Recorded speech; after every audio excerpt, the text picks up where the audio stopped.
La casa di Rigoletto si conferma una volta di più una casa dell'arte mantovana, con questa prestigiosa esposizione di Billoni che, in occasione della grande mostra di Giulio che c'è al Te Arte Desiderio, ha rieditato i suoi tarocchi dell'89 che egli aveva composto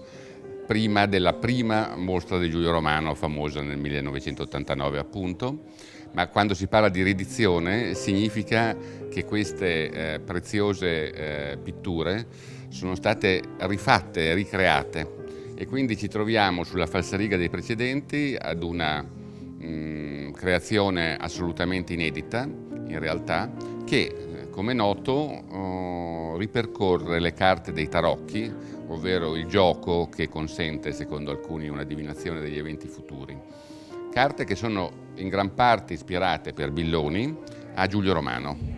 Quindi si tratta di una pittura da un lato colta, sappiamo fra l'altro che Billoni è un grande restauratore, e dall'altro una riproposta accattivante di questi arcani maggiori, così è il loro nome, 22 per l'esattezza, che servono a predire la fortuna.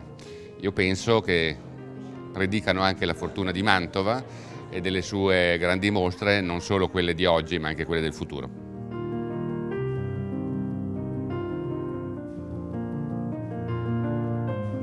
La testimonianza di come un artista moderno possa accostarsi in un modo elegante, intelligente e personale ad un grande della pittura.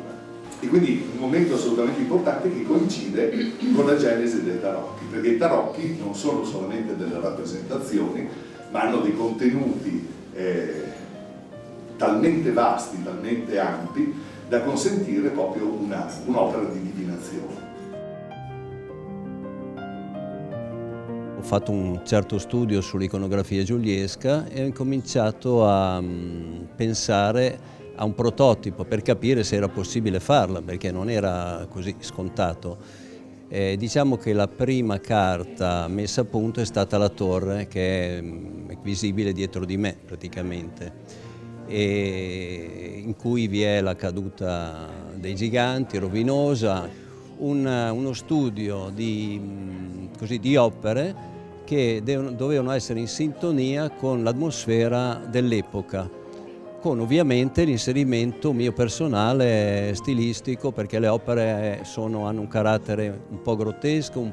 e d'altra parte sono molto quasi vetrose, questo essendo state condotte a matita e con colori a vernice, ho voluto mantenere questo aspetto di leggerezza, di trasparenza, in modo da non creare un prodotto troppo pesante e quindi che confacesse al mio modo di vedere le cose.